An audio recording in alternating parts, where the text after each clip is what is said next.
Dear friends, welcome to Biblical Parivartana. Once again, welcome to Daily Devotions. April 26కి చెందినటువంటి వాక్య భాగం పరమగీతాలు 1వ అధ్యాయం. పరమగీతాలు చాలా కష్టం దాన్ని అర్థం చేసుకోవటం.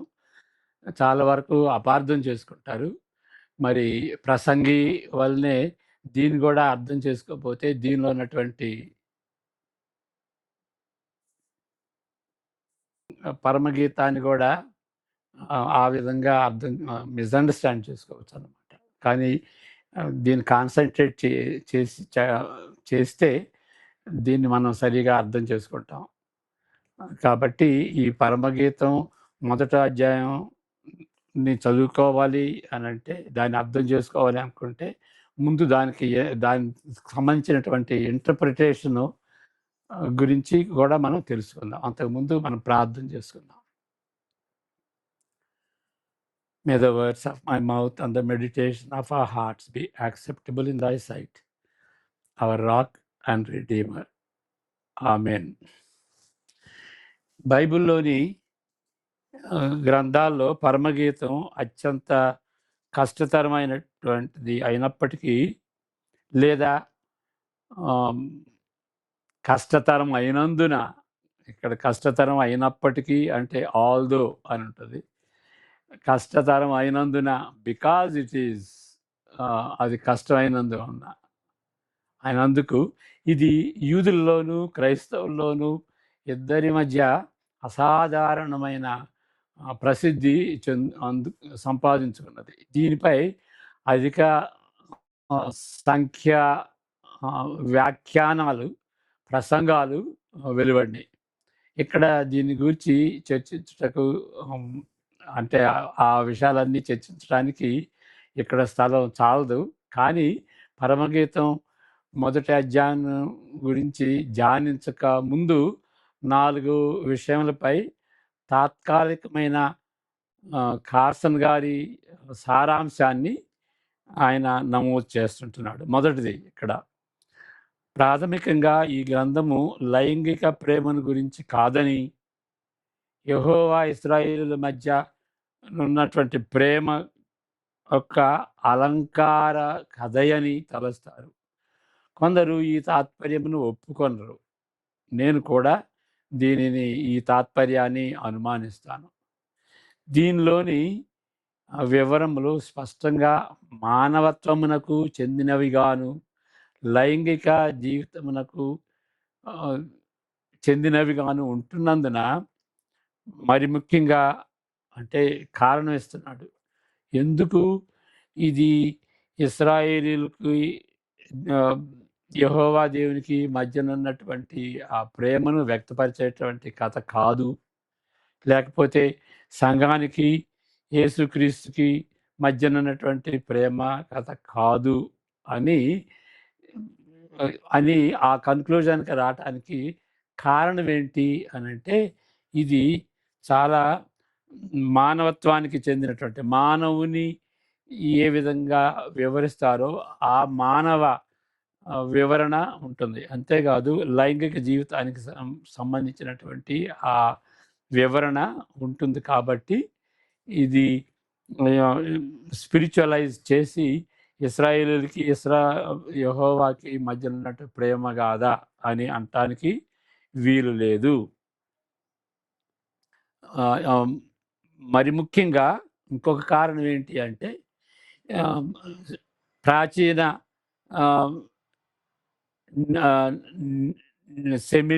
సెమిటిక్ జనమునకు, సెమిటిక్ జనం అంటే యూదులకి, అక్కడ సెమిటిక్స్ అంటారు కదా, వాళ్ళకి చెందినటువంటి సాంకేతిక శైలిని అభినందించినప్పుడు, అంటే ఆ దినాల్లో, ప్రాచీన దినాల్లో ఈ ఇశ్రాయేలీయుల సాహిత్యాల్లో ఈ ప్రేమ గాథలు ఈ విధంగా ఉంటాయి. కాబట్టి ఇక్కడ సాంకేతికంగా ఉంటాయి, అంటే సింబాలికల్గా ఉన్నటువంటి ఆ భాష తీరు ఉంటుంది. కాబట్టి ఇది ఈ ప్రేమకి సంబంధించింది, లైంగిక జీవితానికి సంబంధించింది, మానవత్వానికి సంబంధించింది అని మనం చెప్పగలం. ఈ వాక్య భాగము యొక్క అర్థము, మీనింగ్ అలంకార రూపమని, అంటే యాలిగారికల్గా వాదించుట సరి అయినది కాదు. యాలిగరైజ్ చేయటం అంటే ఇక్కడ ప్రతిదానికి ఒక అర్థం ఇవ్వటం, దాన్ని యాలిగారి అంటాం. ఉపమానాల్లో 1, 2 ముఖ్యాంశాలు ఉంటాయి. ప్రతిదానికి ఏదో ఒక అర్థం ఉన్నట్టుగా చెబితే దాన్ని యాలిగొరి అంటాం. అదేవిధంగా ఈ సంగీతంలో కూడాను ప్రతిదానికి ఏదో ఒక అర్థాన్ని దానికి అర్థం ఇచ్చేటువంటి రీతిగా సాంకేతికమైనటువంటి సాహిత్యంగా ఎంచుకుని ఈ దాన్ని యాలిగొరి అంటారు. ఆ విధంగా వాదించటం సరైనది కాదు.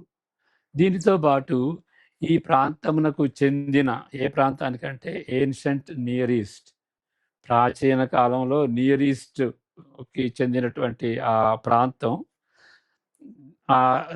దానికి చెందినటువంటి ఆ ప్రాంతానికి చెందినటువంటి జ్ఞాన సాహిత్యం, విజ్డమ్ లిటరేచర్‌లోనున్న ప్రేమ గీత సమాంతరాలు, ప్యారలల్స్, అదే విధమైనటువంటి ప్రేమ గీతాలు ఆ దినాలకు సంబంధించినటువంటి ప్రేమ గీతాలు ఎన్నో అలాంటివి ఆ తీరులో ఉంటుంది. కాబట్టి ఈ తీరులోనున్న సాహిత్యము తెలిసినదే అని నిర్ధారించవచ్చును. ఇలాంటి తీరులో ఈ ప్రేమ గీతాలు ఉంటాయి. స్త్రీ పురుషుల మధ్య ఉన్నటువంటి ప్రేమ గీతాలు ఉంటవి. అవి అందరికీ తెలిసినటువంటివే అని ఆ యొక్క నిర్ధారణకి మనం రావచ్చు. అది మొదటిది. రెండవ విషయం ఏంటి అంటే, మరొక వైపు మానవ లైంగిక ప్రేమను అభినందిస్తున్న గ్రంథముగా దీనిని పూర్తిగా గుర్తించిన తరువాత, అది చాలా ముఖ్యమైనదన్నమాట. ఎక్కువ మంది చెప్పరు. కార్సన్ గారి ఇంటర్ప్రిటేషన్ ఏంటంటే, ఆ విధంగా లైంగిక జీవితానికి, మానవ ప్రేమ జీవితానికి సంబంధించింది అని మొదటి తాత్పర్యం ఈ గ్రంథానికి ఇచ్చిన తరువాత మరి ఈ విధంగా యెహోవా ఇశ్రాయేలీయులకి, లేకపోతే యేసుక్రీస్తుకి, సంఘానికి సంబంధించినటువంటి ఆ సంబంధాన్ని వ్యక్తపరుస్తున్నట్టుగా దానికి ఆ విధంగా కూడాను మనం దానికి తాత్పర్యం ఇవ్వచ్చు. అంటే మొదటిది అయిన తర్వాత రెండో విధంగా కూడాను మరి గమనించుకోవచ్చు. ఇది దీనికి కాంట్రాస్టింగ్గా ఉంటుందండి. అక్కడ యెహోవా ఇశ్రాయేలీయులకి చెందింది కాదంటున్నారు, ఇక్కడ చెందింది అంటున్నారు అనేటువంటి కాంట్రడిక్షన్గా ఉన్నట్టుగా ఉంటుంది. కానీ కాంట్రడిక్షన్ కాదు. ఎందువలనంటే 2 విషయాలు ఇక్కడ. ఇది ప్రైమరీగా ఈ మానవత్వానికి, లైంగిక జీవితానికి చెందినది అని గ్రహించిన తర్వాత చెప్పమని అంటున్నాడు. మరి ఈ కారణాలను బట్టి ఇది లైంగిక జీవితానికే సంబంధించింది, యెహోవా ఇశ్రాయేలీయులకి సంబంధించి కాదు ఈ కారణాలను బట్టి అన్నప్పుడు, మరి ఆ కారణాలు ఎట్లా దాన్ని సమర్థించాలి? దాన్ని సమర్థించాలంటే ఆయన కార్సన్ గారు చెప్పట్లేదు దానికి సమాధానం.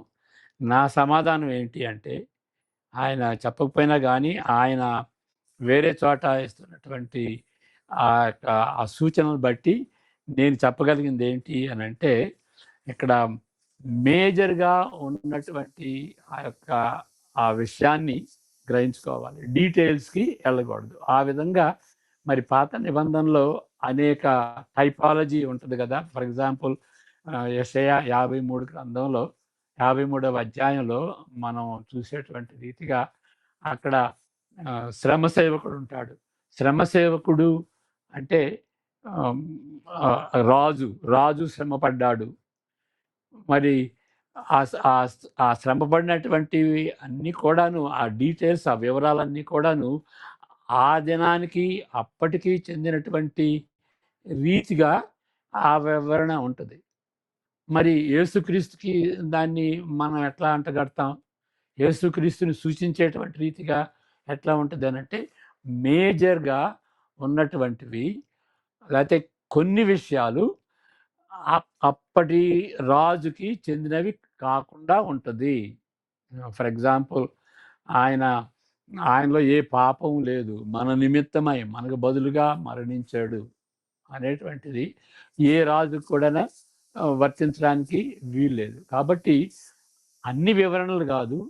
కొన్ని వివరణలు మరి క్రొత్త నిబంధనలో ఉన్నటువంటి వాటికి సాంకేతికంగా వాటిని సూచించేటువంటి రీతిగా ఉంటవన్నమాట. అదే విధంగా ఇక్కడ మరి పాత నిబంధనలో గాని, క్రొత్త నిబంధనలో గాని ఇక్కడ ఇశ్రాయేలీయులకి యెహోవాకి ఉన్నటువంటి ఆ ప్రేమ సంబంధాన్ని వేరే గ్రంథాల్లో వివరించబడింది కాబట్టి, ఈ గ్రంథం గూడా దానికి వివరించ దానికి వర్తించినట్టుగా ఉండటం అది ఏమి కాంట్రడిక్షను కాదు.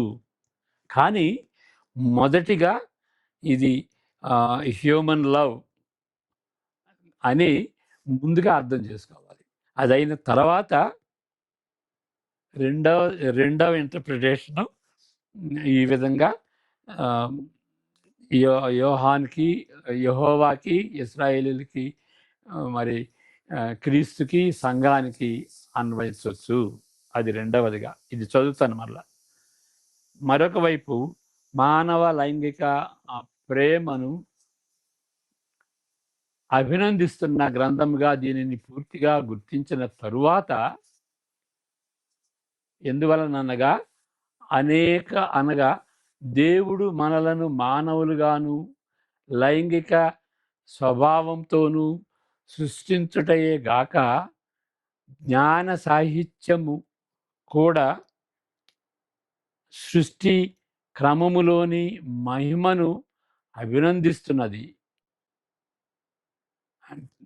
దీనితో పాటు బైబిలు గ్రంథ కూర్పును బట్టి యెహోవా ఇశ్రాయేలీయుల మధ్య క్రీస్తు తన సంఘము మధ్యనున్న సంబంధమును మాదిరికరంగా టైపాలజికల్‌గా సూచిస్తున్న గ్రంథముగా ఎంచుట సత్యమునకు విభిన్నముగా ఉండదేమో.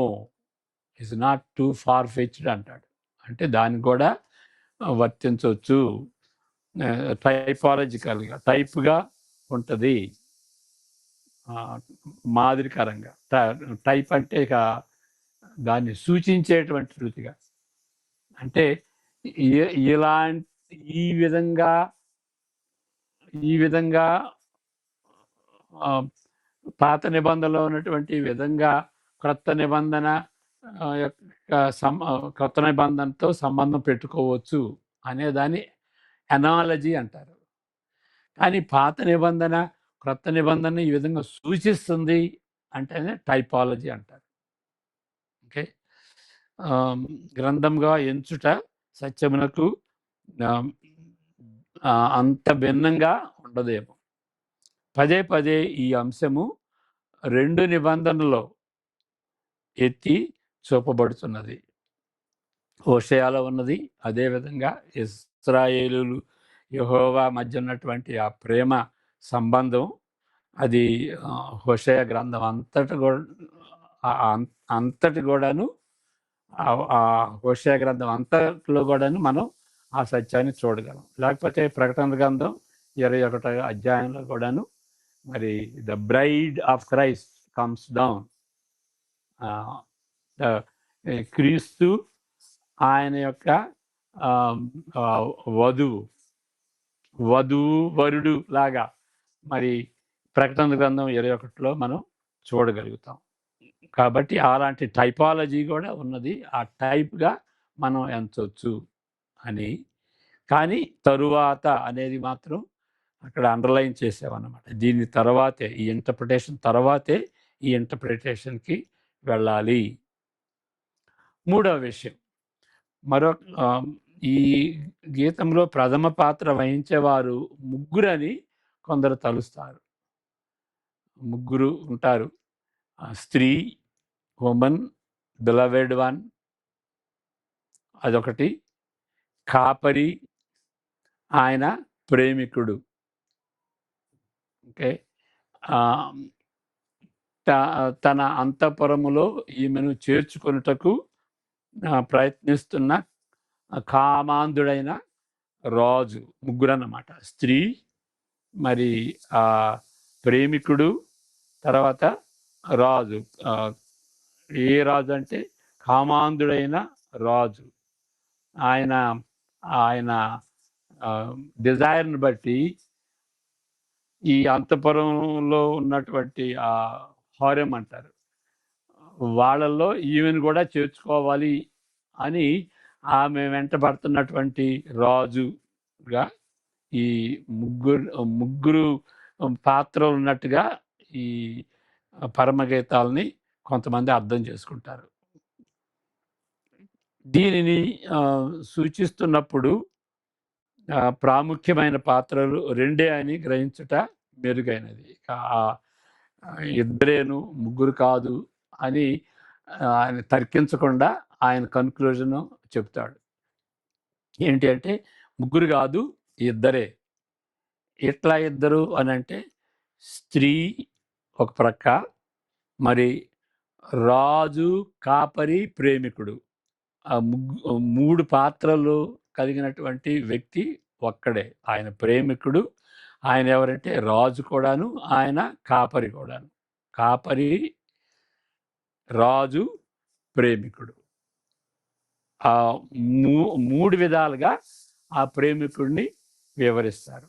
కాబట్టి ముఖ్యమైనటువంటి పాత్రలు రెండే. తరచుగా తటస్థపడే యెరూషలేము కుమార్తెలు ఆ స్త్రీ యొక్క స్నేహితురాండ్రు. ఓకే. ఉదాహరణకి 1:5లో ఉన్నటువంటి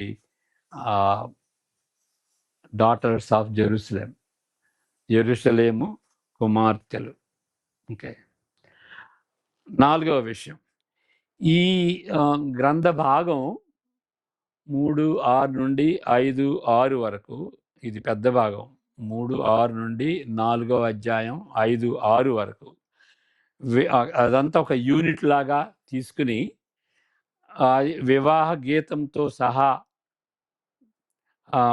సంభోగం, లేకపోతే కొంతమంది అంటే కన్సమేషన్ అన్నమాట, సెక్షువల్ కన్సమేషన్ అని అంటారు కదా, కార్యం అంటారు కొంతమంది, సంయోగం అని అనొచ్చు, లేకపోతే సంభోగం అనొచ్చు, అనేక విధాలుగా అంటారు. జరుగుతుందని అర్థము చేసుకునే తీరులో స్పష్టపరచినప్పటికీ ఇంతకు ముందున్న భాగములలో లైంగిక సంబంధాల ధోరణి లేదని చెప్పలేము. మరలా చదువుతాను. ఈ భాగం ఎట్లా ఏ విధంగా అంతమవుద్దంటే ఒక వివాహ గీతంతో.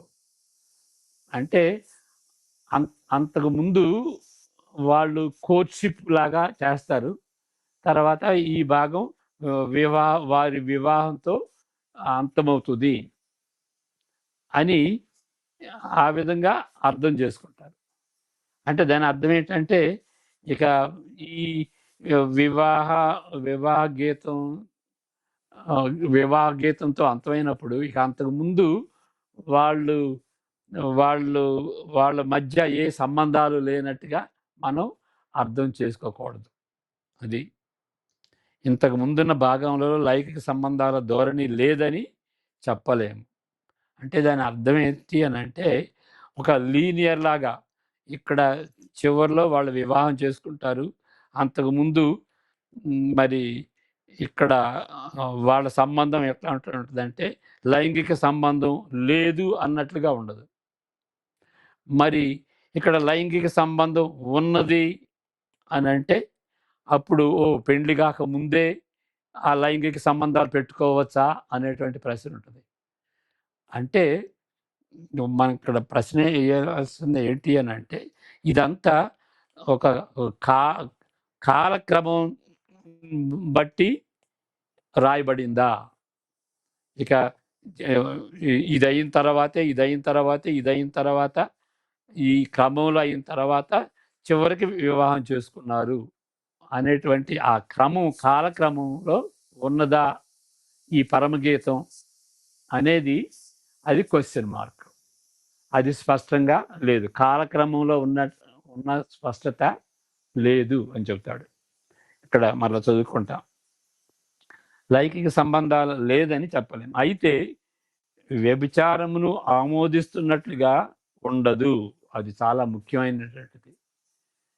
పెళ్లి కాక ముందు ఆ లైంగిక సంబంధాలు ఉన్నట్లుగా దాన్ని సమర్థించేటువంటి రీతిగా ఈ పరమగీతం ఉన్నది అని అనటానికి వీల్లేదు. ఆ విధంగా కొంతమంది వ్యాఖ్యాతలు ఆ విధంగా అర్థం చేసుకుంటారు. దీనికి వ్యతిరేకంగా ఏకపత్ని వ్రత ప్రేమకు, అంటే ఒక స్త్రీకి ఒక భర్త అనేటువంటిది, ఒక భార్య ఒక భర్త, దాన్ని ఏకపత్ని వ్రత ప్రేమ అని అంటాం. దీనికి వ్యతిరేకంగా ఏకపత్ని వ్రత ప్రేమకు ఈ గ్రంథము కట్టుబడి ఉంటున్నది. అంతేగాని పెండ్లి కాకముందు విచ్చలవిడిగా మరి సంబంధాలు కలిగినటువంటి రీతిగా ఉన్నట్లుగా ఈ గ్రంథాన్ని అర్థం చేసుకోనకూడదు. ఈ గ్రంథము కాలక్రమ పద్ధతిలో వ్రాయబడిన స్పష్టత లేదు. ఇందాక చెప్పాను కదా నేను, కాలక్రమంగా ఇంకా చివరిలోనే వివాహం అయ్యింది, ఇదంతా కాలక్రమంగా ఉన్నది, ఆ విధంగా వ్రాయబడింది అనేటువంటి స్పష్టత ఇక్కడ లేదు. ఇప్పుడు మనం 1వ అధ్యాయానికి వస్తాం, చదువుకుందాం. 14 ఇక్కడ 14 వచనాలు చదువుకుందాం. మొదటి అధ్యాయం 1 నుండి 14 వరకు పరమగీతం. దీన్ని పరమగీతం అంటాం. ఓకే, పరమగీతం అనేటువంటి ఉద్దేశం ఏంటంటే క్రీస్తుకి సంఘానికి సంబంధించిందా, అందును బట్టి పరమగీతం అంటున్నామా, లేకపోతే మానవత్వానికి చెందినటువంటి ఆ స్త్రీ పురుషుల మధ్య ఉండవలసినటువంటి ఆ ఆకర్షణీయమైనటువంటి ఆ సంబంధాన్ని బట్టి మరి దీన్ని పరమగీతం అన్నారా? ఓకే, దాని మీద నేను రీసెర్చ్ చేయలేదు. ఎవరన్నా ఎందుకు ఆ పరమగీతం అని అన్నారు అనేటువంటిది. సొలొమోను రచించిన పరమగీతం. నోటి ముద్దులతో అతడు నన్ను ముద్దు పెట్టుకొనును గాక, నీ ప్రేమ ద్రాక్షారసము కన్నా మధురము, నీవు పూసికొను పరిమళ తైలము సువాసన గలదని, నీ పేరు పోయబడిన పరిమళ తైలముతో సమానము, కన్యకలు నిన్ను ప్రేమించుదురు. నన్ను ఆకర్షించుము, మేము నీ యొద్దకు పరుగెత్తి వచ్చేదము. రాజు తన అంతఃపురములోనికి నన్ను చేర్చుకునేను.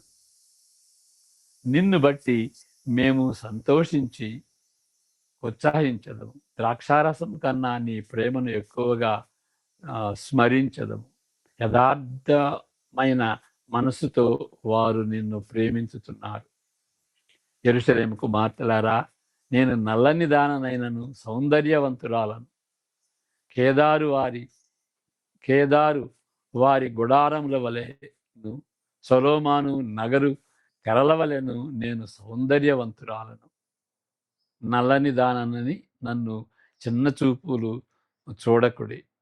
నేను ఎండ తగిలిన దానను. నా సహోదరులు నా మీద కోపించి నన్ను ద్రాక్ష తోటకు కావలిగత్తెగా నుంచిరి, అందువలన నల్లబడింది అని. అయితే నా సొంత తోటను నేను కాయకపోతిని. నా ప్రాణప్రియుడా, నీ మందను నీ వెచ్చట మేపుదువో, మధ్యాహ్నమున ఎచ్చట నీడకు వాటిని తోలుదువో నాతో చెప్పుము. ముసుగు వేసుకొనిన దాననై నీ జతకాండ్ర మందల యొద్ద నేనెందుకుండవలెను? నారీమణి సుందరి, అది నీకు తెలియకపోయినా మందల అడుగుజాడలను బట్టి నీవు పొమ్ము. మంద కాపరుల గుడారముల యొద్ద నీ మేక పిల్లలను మేపుము. నా ప్రియులారా, ఫరో యొక్క రథాశ్వములతో నిన్ను పోల్చెదను. ఆభరణముల చేత నీ చెక్కిళ్ళను, హారముల చేత నీ కంఠమును శోభిల్లుచున్నవి. వెండి పువ్వులు గల బంగారు నరములు మేము నీకు చేయించుము. సరములు చేయించుము. రాజు విందుకు కూర్చుండి ఉండగా నా పరిమళ తైలపు వాసన వ్యాపించను. నా ప్రియుడు నా రొమ్మున నుండు గోప రసమంతా సువాసన గలవాడు. నాకు నా ప్రియుడు ఎన్గెది ద్రాక్ష వనములోని కర్పూరపు పూగుతులతో సమానుడు. నా ప్రియుడు ఎలారా, నీవు సుందరివి, నీ కన్నులు గోవ కండ్లు. Very good. తరచుగా ఈ ప్రేమికురాలు ముందడుగు వేస్తున్నది, అంటే షీ టేక్స్ ది ఇనిషియేటివ్. కానీ తాను చేస్తున్నది సరైనదని నమ్మకము ఆమెకు లేదు.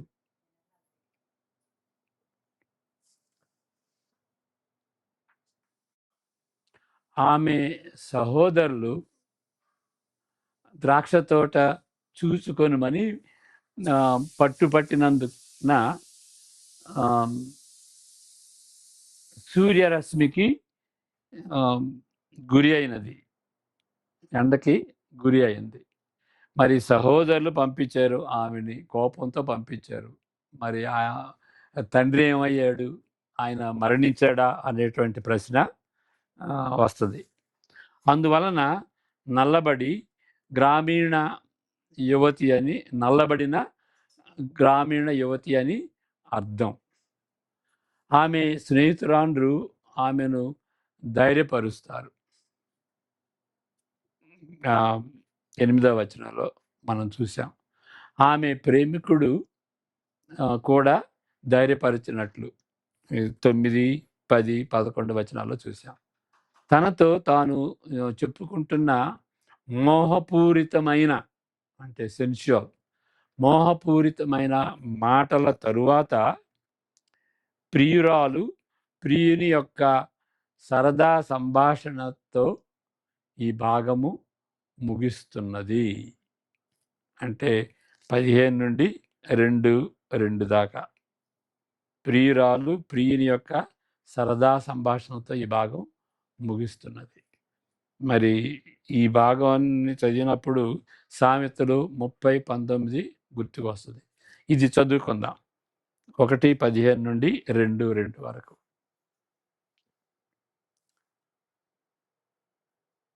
పరమగీతం 1:15 నుండి 2:2 వరకు. నా ప్రియురాలా, నీవు సుందరివి, నీ కన్నులు గొవ్వ కండ్లు. నా ప్రియుడా, నీవు సుందరుడవు, అతి మనోహరుడవు, మన శయన స్థానము పచ్చని చోటు, మన మందిరముల దూలములు దేవదారు మ్రానులు, మన వాసములు సరళపు మ్రానులు. సొలొమోను రచించిన అది మొదటి అధ్యాయం. 2వ అధ్యాయం 1 నుండి 2 వరకు. 2వ అధ్యాయం. నేను షోరోను పొలములో పూయి పుష్పము వంటి దానను, లోయలలో పుట్టు పద్మము వంటి దానను. బలు రక్కసి చెట్లలో వల్లి పద్మము కనబడినట్లు స్త్రీలలో నా ప్రియురాలు కనబడుతున్నది. ఆ విధంగా సరదాగా ఒకళ్ళొకళ్ళు మాట్లాడుకున్నట్టుగా స్త్రీ పురుషులు మరి వాళ్ళు ప్రేమించుకున్నటువంటి వాళ్ళు మాట్లాడుకున్నట్టుగా ఉంటుంది ఇక్కడ. సామెత 19 కూడా చూద్దాం.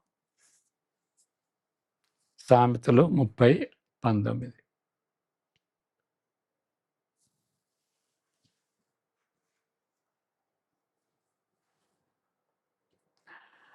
బండ మీద సర్పము జాడ, నడి సముద్రమున ఓడ నడుచు జాడ, కన్యకతో పురుషుని జాడ.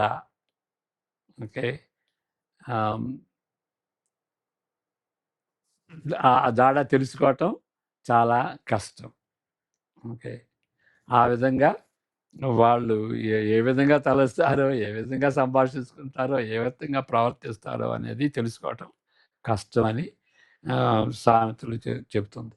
ఇప్పుడు దీని గురించి మనం ఏంటి గమనించాల్సింది అనంటే, ఇది తర్వాత కూడా చెప్పుకుందాం. ఇక్కడ మనం దీన్ని అండర్‌లైన్ చేయాల్సింది మానవత్వమునకు, లైంగిక జీవితమునకు చెందినది అని మనం గ్రహించుకోవాలి. అది చాలా కొంచెం సిగ్గుపడతా ఉన్నటువంటి ముఖ్యంగా మన సంస్కృతిని బట్టి అది ఆహ్, స్పిరిచువలైజ్ చేయటం సులువుగా ఉంటది. యెహోవా ఇశ్రాయేలీయుల మధ్య ఉన్నటువంటి ప్రేమ గాథ, లేకపోతే యేసుక్రీస్తు సంఘానికి మధ్యలో ఉన్నటువంటి ప్రేమ గాథగా మనం దాన్ని చెప్పుకుంటాం. కానీ ఇక్కడ వర్ణనను బట్టి మనం గ్రహించాల్సిందేంటంటే, లేదు మ్ మానవుని హ్మ్, మానవుని వివరణ ఉన్నది. మానవత్వం యొక్క వివరణ. ఈ లైంగిక జీవితానికి చెందినటువంటి వివరణ అని మనం అర్థం చేసుకోవాలి. మరి ఇది స్పిరిచువలైజ్ చేయటం అది సరైనది కాదు. ఆ సూచనలు ఇక్కడ లేవు. అంటే రెండోదిగా ఇండైరెక్ట్‌గా మనం దాన్ని టైపాలజీ లాగా చేసుకోవచ్చు గానీ, ఇది మాత్రం మొదటిగా మనం గ్రహించాల్సిందేంటంటే, మానవత్వమునకు చెందినది అని మనం గ్రహించుకుంటే చాలా మేలు. మనం సిగ్గుపడొచ్చు.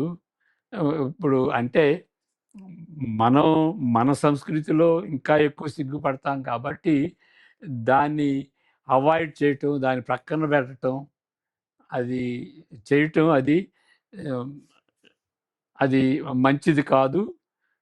మళ్ళీ అంటే అలాంటి ఆ తాత్పర్యాన్ని మనం పక్కన పెట్టకూడదు. ఇంకొకటేంటి అనంటే, బైబిల్‌లో దీని గురించి ఈ మానవత్వమునకు సంబంధించినటువంటి భార్య భర్తల మీద, స్త్రీ పురుషుల మీద ఉండవలసినటువంటి ఆ యొక్క ప్రేమ బాంధవ్యాన్ని వివరించేది ఈ ఒక్క గ్రంథమే. దాన్ని కూడా స్పిరిచువలైజ్ చేస్తే ఇక మరి ఆ ఆ ప్రశస్తమైనటువంటి సత్యాలు ఏ విధంగా ఆకర్షణీయంగా ఉండాలి అనేటువంటి సత్యం గురించి బైబిల్ చెబుతుంటే దాన్ని కూడా తీసివేసేస్తే ఇక మిగిలిందేమి దాని గురించినటువంటి ఆ అంశం గురించినటువంటి ఆ యొక్క ఆ వివరణ బైబిల్లో లేనట్లుగా మనం భావిస్తాం. అలాంటి ఇంకొక విషయం ఏంటంటే, అలాంటి ఆకర్షణ లేకపోతే ఏమవుతదంటే, వైవేక వ వివాహ జీవితంలో, దాంపత్య జీవితంలో ప్రాబ్లమ్స్ వస్తాయి. మరలా విడాకులకి గురి అవుతాం. కాబట్టి ఇన్ని నష్టాలున్నాయి. మనమేదో సిగ్గుపడతామని బైబిల్‌లో ఉన్నటువంటి ఆ యొక్క హెచ్చరికలను, ఆ సత్యాలని చదివి అర్థం చేసుకోనకుండా మనం మనష్టం వచ్చినటువంటి రీతిగా అర్థం చేసుకోవటం వలన మనకి లోపమే కానీ నష్టం మనకి నష్టమే కానీ లాభం ఉండదు. ఇంకోటేంటి అనంటే ఇక్కడ దాన్ని బట్టి ఏమిటంటే దేవుడేంటండి ఇట్లా ఈ విధంగా రాశాడు. ఈ పరమగీతం లాంటిది అదేంటి ఆ విధంగా రాశాడని దేవుడిని దేవుడిపై రిమార్క్ చేస్తాం. అసలు నిజంగా ప్రాబ్లమ్ ఎక్కడుంది? మనలో ఉంది. మనం సిగ్గుపడుతున్నాం. మనం యథార్థంగా లేము. మనం దాన్ని అవాయిడ్ చేస్తున్నాం. ఆ ప్రాబ్లమ్ మన గురించి చెప్తున్నది. మన యొక్క లోపాలని వ్యక్తపరిచేదిగా ఉంటుంది గానీ, దేవుణ్ణి వ్యక్తపరిచేదిగా లేదు. అది తర్వాత కూడా మనం చెప్పుకుంటాం దీని దీని గురించి. దేవుడు మన ఎడల కలిగినటువంటి ఆ యొక్క ఉద్దేశాలని వ్యక్తపరిచేదిగా ఈ యొక్క పరమగీతం ఉంటుంది. దేవుని యొక్క తలంపులు మన ఎడల ఆయనకున్నటువంటి తలంపులను ప్రక్కన పెట్టి, దేవుణ్ణి దేవుడు ఎలాంటి ఈ విధంగా ఎందుకు రాశాడు అని హ్మ్, మనం సిగ్గుపడుతూ దాన్ని వేరుగా అర్థం చేసుకోవటం మంచిది కాదు. ప్రార్థన చేసుకుందాం. May the grace of the lord Jesus Christ, the love of the father and the fellowship of the Holy Spirit be with each one of us now and all the days to come. Amen. God bless you.